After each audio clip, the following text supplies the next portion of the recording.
নেতা এরা যারা হোটেলে গিয়ে হোটেল মালিকদের বলে যে রাখতে দেবে না, এদের কোনো জাত আছে?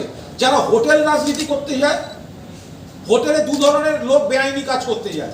একটা বিজেপি যারা অন্যদের ভয় পায়, আর যদি কোনো গোপনে তারা যায়। আর হোটেলে তো পরিষ্কার কথা, আমি বাইরে থেকে এসছি, তা আমি হোটেলে উঠবো না? ত্রিপুরায় আমরা আজ আসছি, ছোটবেলা থেকে ত্রিপুরায় আসছি। আমি আবার বলছি, সকলের সামনে বলছি, আপনাদের প্রাক্তন মুখ্যমন্ত্রী নৃপেন চক্রবর্তী আমার বাবার পেশেন্ট ছিলেন, আমার কলকাতার বাড়িতে একাধিক গেছেন। আমার জ্ঞান আমার থেকে আমার বাড়িতে যা বাঁশের কাজের বেতের কাজের যা উপহার আমি চিরকাল জেনে এসেছি নৃপেন জেঠুর দেয়া। ত্রিপুরার বাইরের লোক শেখাচ্ছেন, বাংলায় কথা বলি, আপনিও বাংলায় শুনছেন।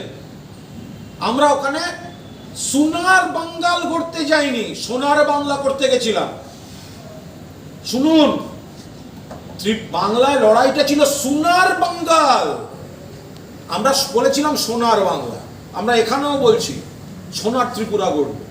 সোনার ত্রিপুরা হবে না, সোনার ত্রিপুরা হবে। বুঝুন, গুজরাট, মধ্যপ্রদেশ, বাংলার সঙ্গে কি সম্পর্ক?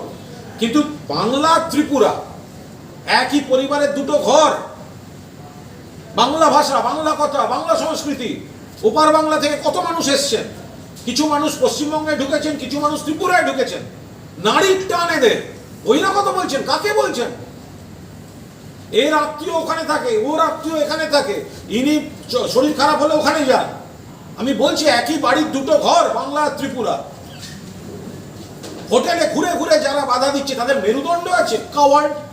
আমি সকলের সামনে বলে রাখলাম, আপনাদের তথ্যমন্ত্রীকে আমি বলে যাচ্ছি, আপনাদের যে কোনো চ্যানেল বলবেন, হেডলাইন্স ত্রিপুরা প্রণবকে বলে দিয়ে হলো যে উনি যদি রাজি থাকেন ওনার সঙ্গে প্রকাশ্য ডিবেটে বসবো, প্রকাশ্য ডিবেটে বসবো।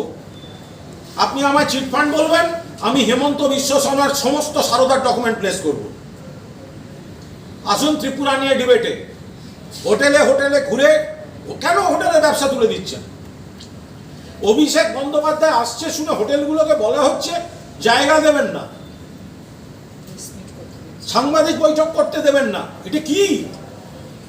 ভয় না পেলে করে আপনাদের সামনে ক্যামেরা চললে এদের বীরত্ব তৈরি হয়। আর হোটেলগুলোকে গিয়ে বলছে যে করতে দেবেন না, করতে দেবেন না, করতে দেবেন না। ঠেকাতে পারবেন? করতে দেবেন না, ঠেকাতে পারবেন? করতে দেবেন না। মামার বাড়ি না